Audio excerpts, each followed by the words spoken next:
السلام علیکم ورحمۃ اللہ وبرکاتہ۔ پروگرام ہدایت الامہ کے ساتھ راجہ انصار حاضر خدمت ہے۔ آج ہمارا موضوع ہے کہ سید الشہداء نواسہ رسول حضرت امام حسین علیہ السلام کی شہادت کا ذمہ دار کون تھا؟ یزید اس کا ذمہ دار تھا یا نہیں؟ سورہ احزاب کی آیت 57، اعوذ باللہ من الشیطان الرجیم، ان الذین یؤذون اللہ ورسولہ لعنہم اللہ فی الدنیا والآخرہ وأعد لہم عذابا مہینا۔ بے شک جو لوگ اللہ اور اس کے رسول کو اذیت دیتے ہیں، اللہ تعالیٰ دنیا اور آخرت میں ان پر لعنت فرماتا ہے، اور اس نے ایسے لوگوں کے لیے ذلت آمیز عذاب تیار کر رکھا ہے۔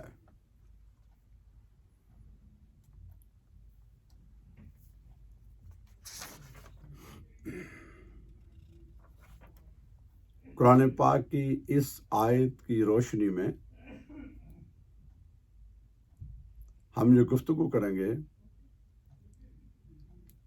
کہ جس نے اللہ اس کے رسول کو اذیت دی، اذیت کہتے ہیں کسی کو ٹارچر کرنا، تکلیف دینا، دکھ دینا، پرابلمز کریٹ کرنا، ہارڈ ٹائم دینا۔ اللہ تو جسم و مکان سے پاک ہے، اس کو تو ٹارچر کو دے نہیں سکتا۔ اس بات کی اتنی اہمیت ہے کہ جس نے اللہ کے رسول کو اذیت دی۔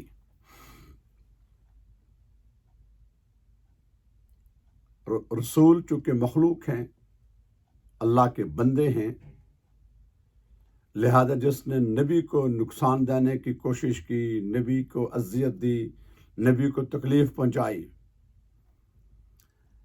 نبی کا حکم نہیں مانا، ایسے آدمی کے لیے، ایسے گروہ کے لیے، ایسے لوگوں کے لیے لعنت بھی ہے اور دردناک عذاب ہے، دنیا میں بھی ہے اور آخرت میں بھی ہے۔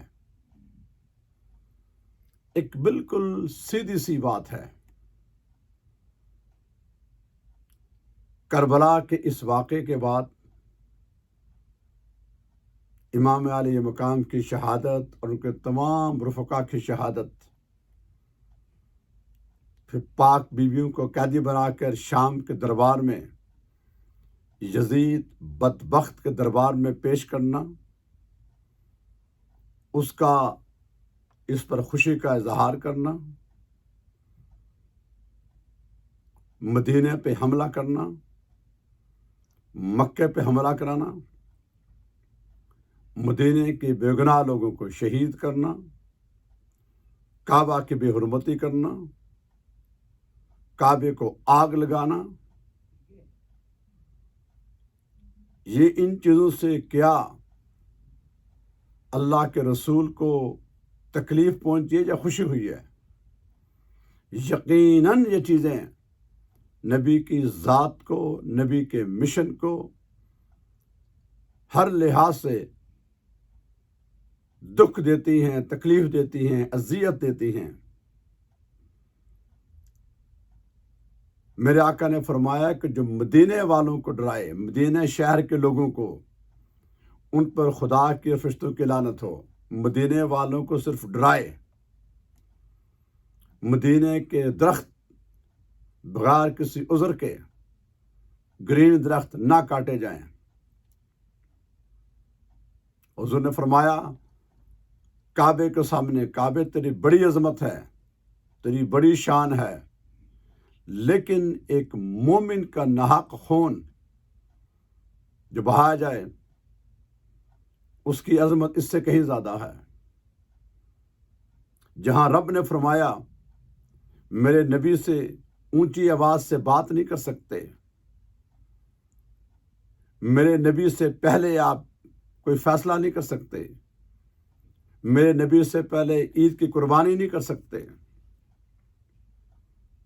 نبی جو کہہ دے اس کو مانا جائے، جو چیز عطا کر لی جائے۔ حضور نے فرمایا کہ جس نے حسن حسین سے محبت کی، ان کے والد سے محبت کی، ان کی والدہ سے، اس نے گویا مجھ سے کی، اور جس نے مجھ سے محبت کی گویا اس نے اللہ سے کی، اور اللہ کی محبت جس نے کی اس کی ٹھکانہ جنت ہے۔ دوسری بات میں فرمایا جس نے ان کے ساتھ بغض رکھا، عداوت رکھی، ناراضگی کی، گویا اس نے میرے ساتھ کی۔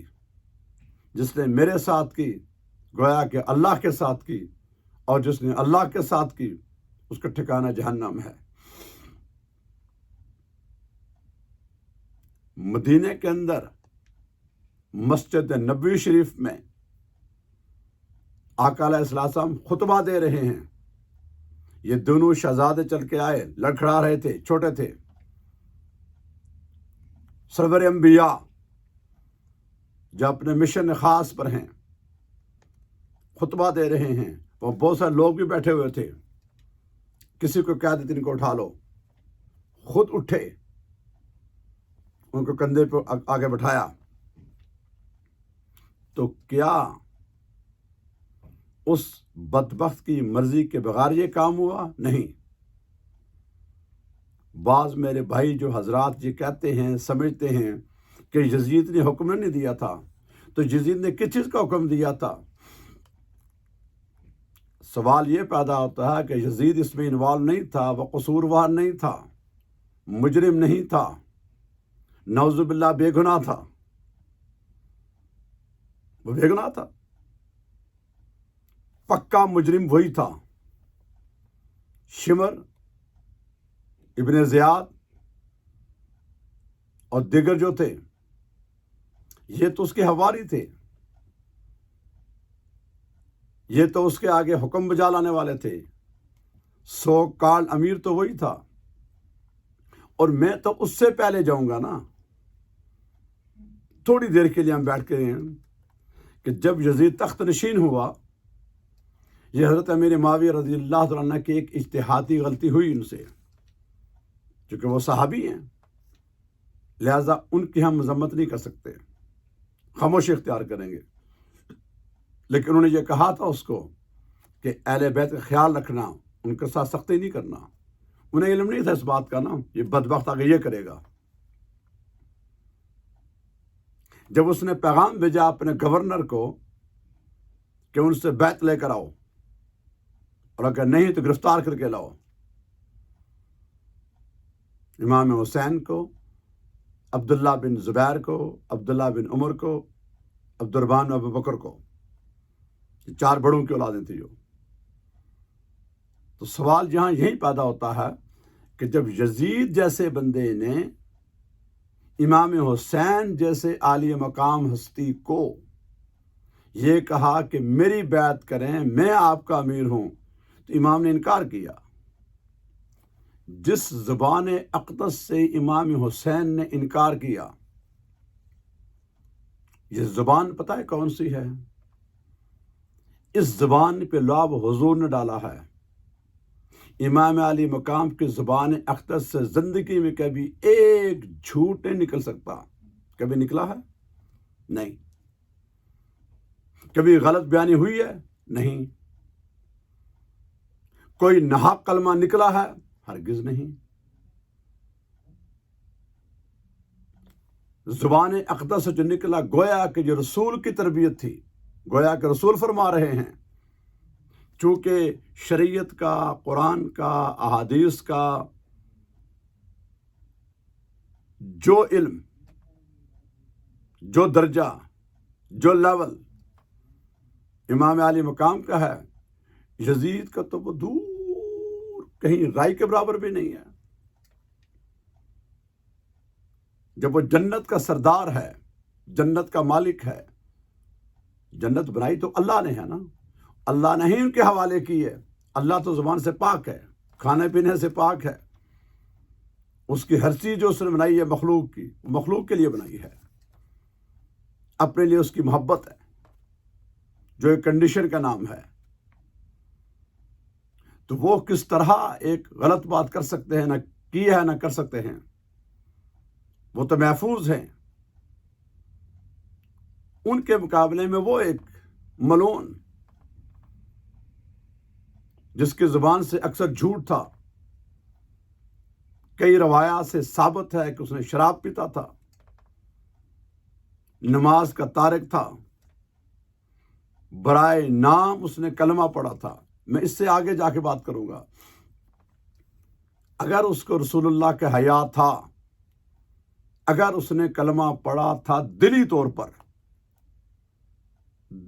پر اگر مسلمان تھا، ہم پڑھتے ہیں نا اقرار باللسان و تصدیق بالقلب، اگر اپنے اس قلب سے اس نے واقعی رسول اللہ کو اللہ کا آخری رسول مانا تھا، تو یہ کس طرح ممکن ہے؟ آج کا مسلمان، ادنا درجے کا مسلمان، تو ان کی شان میں دو لفظ بے ادبی کے کہنا گوارا نہیں کر سکتا، نہ کرتا ہے۔ خوارج کے علاوہ تو اہل بیت اطہار کی کل امت اس پر متفق ہے، سب کا متفقہ عقیدہ ہے کہ اہل بیت اطہار کی محبت ہمارے ایمان کا حصہ ہے۔ سنی، شیعہ، وہابی، تمام اسکول آف تھاٹ اس پر ان کا متفق عقیدہ ہے۔ یہ خوارج کتے ہیں، انہوں نے حضرت علی کا انکار کر دیا تھا، ان کی بات نہیں ہو رہی۔ تو اگر یزید واقعی مسلمان تھا، جو لوگ کہتے ہیں، ہمارے حساب سے تو نہیں تھا، اس کے کفر میں کوئی شک نہیں، کافروں سے بھی بدتر تھا، لیکن بظاہر نماز پڑھتا تھا یا پڑھاتا تھا یا جمعہ پڑھتا تھا، جو بھی تھا اس کا سامنے کہہ سکتے ہیں جو روایات میں ہے کہ تھا، لیکن حقیقت میں تو نہیں تھا نا۔ اگر اس کو رسول اللہ کا حیا تھا، بالکل نہیں۔ ایک لمحے کے لیے اگر ہم مان لیں کہ ابن زیاد برا نے یہ ڈسیزن خود کیا جنگ کرنے کا، اب جنگ کرنے والا بندہ تو اپنے بچے لے کے نہیں آئے گا، نماز وہ بھی پڑھتے تھے، جمعہ انہوں نے بھی پڑھا تھا، حکم کس کا تھا؟ یزید کا۔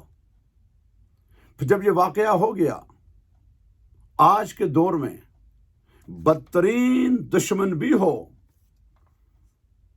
تو وہ لاشوں پہ سے گھوڑے دوڑاتا ہے۔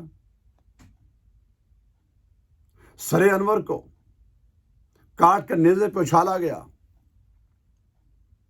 تو کیا آج کے اس دور میں جو 1500 سال کا بعد کا دور ہے، بڑی بربریت ہوئی ہے، جنگیں ہوئیں، بے حرمتی ہوئیں، تو کیا کوئی آج کے زمانے میں تصور کر سکتا ہے کوئی مسلمان کسی مسلمان کو چیز ہے کہ وہ شہزادہ رسول، نواسہ رسول ہو، اور اس وقت روئے زمین پر ان کے علاوہ کوئی حضور کا نواسہ نہیں تھا،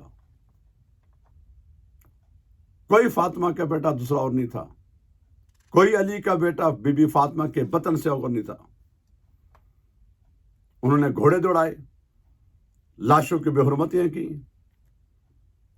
ان کے گردنیں کاٹی گئیں، ان کے نیزوں پہ اچھالا گیا، پھر نیزوں پہ اچھالنے کے بعد لے جایا گیا جلوس کی شکل میں، شہنائیاں بجائی گئیں، اس کے دربار میں، بدبخت ملعون کے دربار میں پیش کیا گیا، اس نے خوشی کا اظہار کیا، اور وہ پاک دامن بیبیاں جو رسول کے نواسیاں، شہزادیاں، بالخصوص سیدنا زینب، ام رباب، سکینہ، شہر بانو اور دیگر جو خواتین جو پیش کی گئیں دربار میں، تو اس کو پتہ نہیں تھا یہ کن کی شان میں کیا کہہ رہا ہوں، جن کا جولا فرشتے جلاتے ہیں، جن کی چادر کو کبھی غیر مرد نے چادر کا آنچل بھی نہیں دیکھی تھی، تو اپنے دربار میں پیش کر کے ہنس رہا ہے، اور امام علی مقام کے لبوں کے اوپر چھڑی مار رہا ہے۔ پھر جب کوفے کی مسجد میں اذان ہوئی تو مؤذن نے کہا اشہد ان محمد رسول اللہ، تو امام زین العابدین کھڑے ہوئے کہ سن، نماز میں میرے نانا کا ذکر ہے یا تمہارے نانا کا ذکر ہے؟ وہاں اسے کو پتیرے پڑتے، پھر بھی باز نہیں آیا تو لشکر کشائی کی مدینے کے اوپر، مدینے پہ چڑھائی کی گئی، بے گناہ لوگوں کو شہید کر دیا گیا، مرد، عورتیں، بچے، بوڑھے، جوان، مسجد نبی پہ گھوڑے باندھے گئے، 3 دن تک مسجد نبی میں نہ اذان ہوئی نہ نماز ہوئی۔ حضرت مسیب جو تابعی تھے، انہوں نے اپنے آپ کو چھپا لیا ایک پاگل دیوانہ بنا کر، جب دیکھا روشنی تو تھی نہیں، نماز کیسے پڑھوں، تو قبر رسول سے انہوں نے 15 نمازیں 3 دن پڑھی ہیں، اذان ہوئی، نماز ہوئی۔ پھر مکے پہ چڑھائی کرائی، کعبہ کو منجبیل کے ذریعے سنگ باری کی گئی، کعبے کو آگ لگی، اس میں وہ سینگ بھی جل گئے جو حضرت اسماعیل کے فدیے کے طور پر جنت سے دمبا آیا تھا اس کے تھے۔ اس دن وہ بدبخت واصل جہنم ہوا۔ یہ سارے واقعات جو تاریخ کے اندر معتبر کتابوں میں، پھر کسی ایک صحابی نے بھی اس کی کسی ایک بات کی حمایت نہیں کی۔ شروع میں تو جیسے حکمران آ جاتے ہیں نا، انہیں پتہ نہیں ہوتا یہ کون ہے۔ آج کے دور میں بھی ایسا ہوتا ہے، جب ایک امیر، حکمران، پریزیڈنٹ آ جاتا ہے تو عوام الناس میں کوئی نہ بھی چاہتا ہو تو ہوتا ہے۔ اس کا معنی یہ نہیں کہ اس کو کہا یہ صحیح ہے۔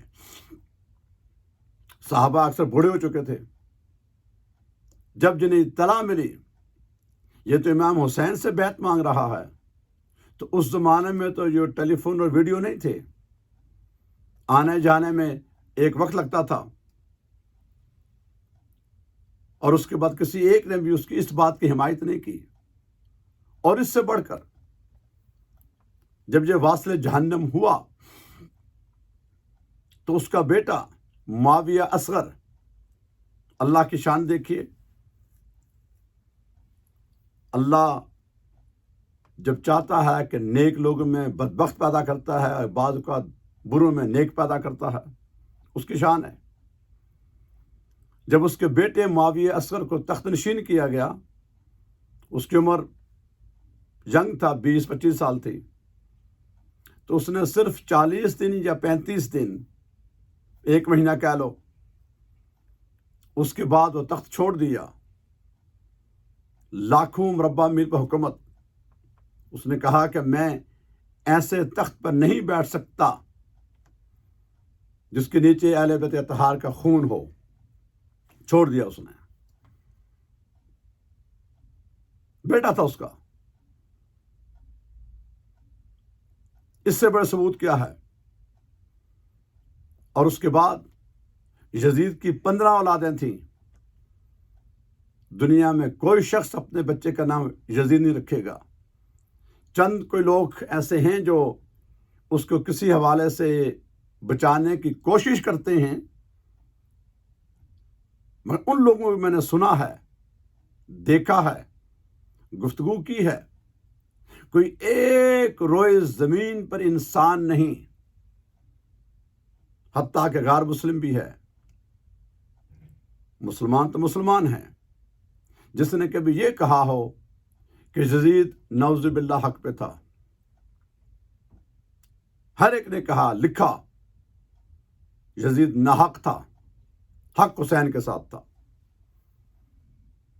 لشکر حسین میں سارے جنتی پھول ہیں، سارے نبی کے شہزادے ہیں، نبی کے چاہنے والے ہیں، اللہ کے پیارے ہیں۔ اور یزید کے لشکر میں جو 1000 گنا بڑا تھا، کہاں 22,000 تو کہاں 72 یا 85 یا 145،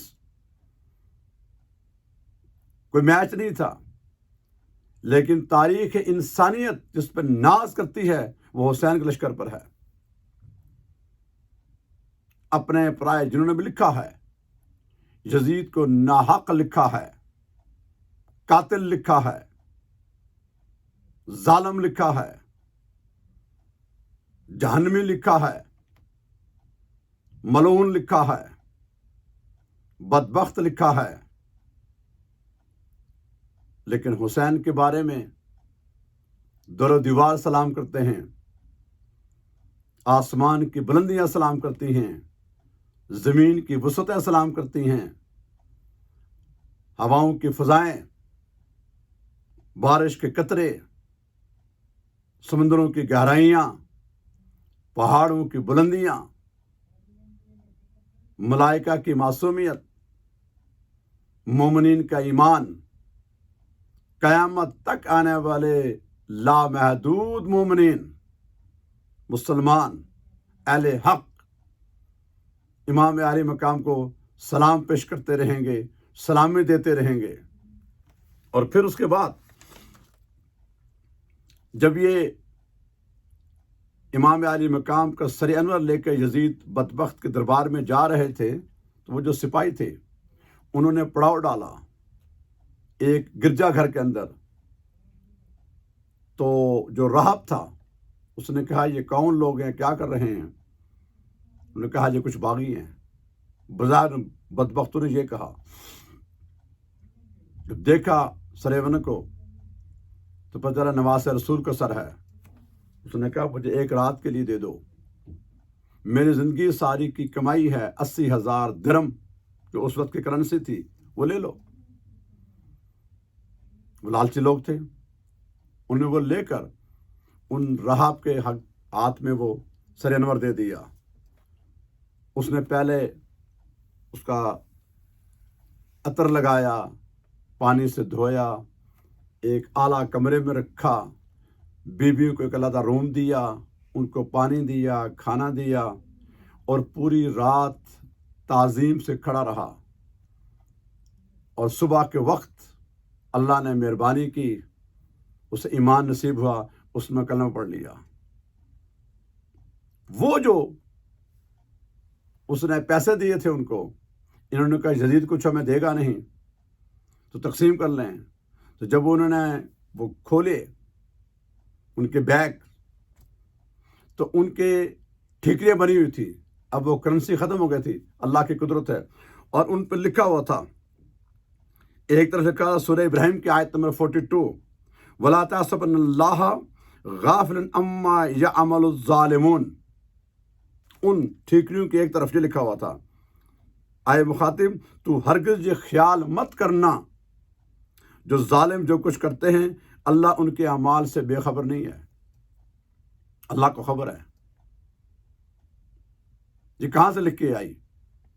اور دوسری جانب سورہ شعراء کی آیت 2-7 لکھی ہوئی تھی، وَسَيَعْلَمُ الَّذِينَ ظَلَمُوا أَيَّ مُنْقَلَبٍ يَنْقَلِبُونَ۔ جن لوگوں نے ظلم ڈھایا ہے ان کو بہت جلد معلوم ہو جائے گا کہ انہیں کس کروٹ لٹا دیا جائے گا۔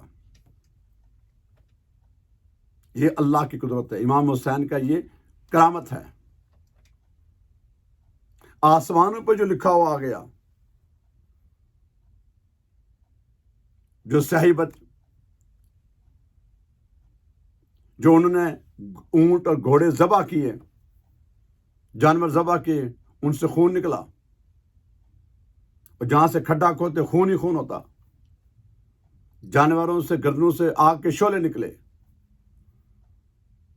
اور کئی دن تک جہاں سے پتھر اٹھاؤ خون تھا وہ۔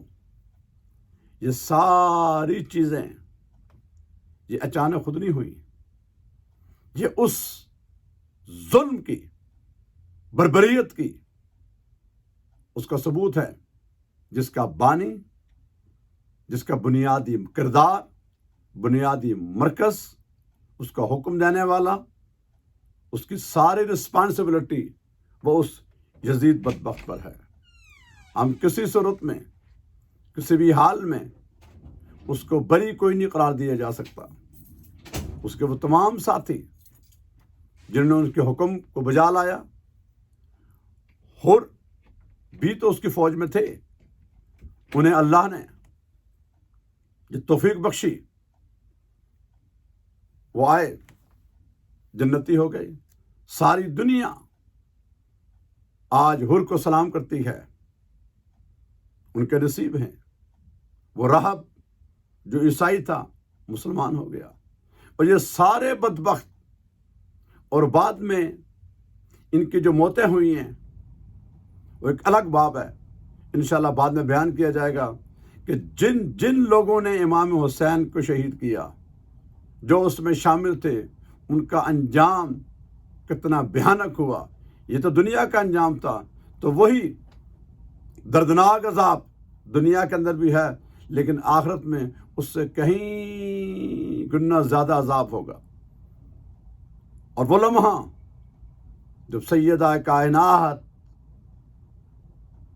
جب ان کی سواری آئے گی تو حکم ہوگا، اے جن و انس اپنی نگاہوں کو جھکا لیں، فاطمہ بنت محمد کی سواری آ رہی ہے. وہ خاتون جب اللہ کی بارگاہ میں اپنے لخت جگر کا کیس پیش کریں گی کہ میرے حسین کا کیا قصور تھا. وہ شہزادہ، وہ سارے مومنین کے دلوں کی دھڑکن جو نبی کی جسم اطہر کا حصہ ہیں،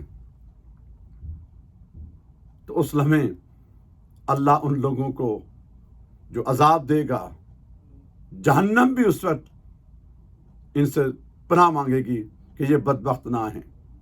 تو لہٰذا یزید ذمہ دار ہے، یزید قاتل ہے، یزید کے حکم سے سب کچھ ہوا، یزید کافروں سے بدتر ہے، اس کی کوئی اس میں رعایت نہیں ہو سکتی، کوئی اس کے بارے میں رحم دلی کا امکان نہیں ہے. اتنا بڑا ظلم اور زیادتی اس نے کی ہے، دنیا کے اندر بھی لانتی ہے اور آخر میں تو ہوگا ہی.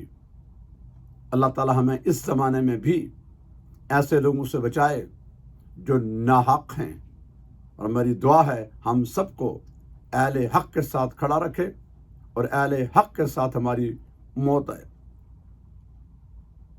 اللہ تعالی ہم سب کا حمیز ناظر ہو. وما علینا الا البلاغ المبین.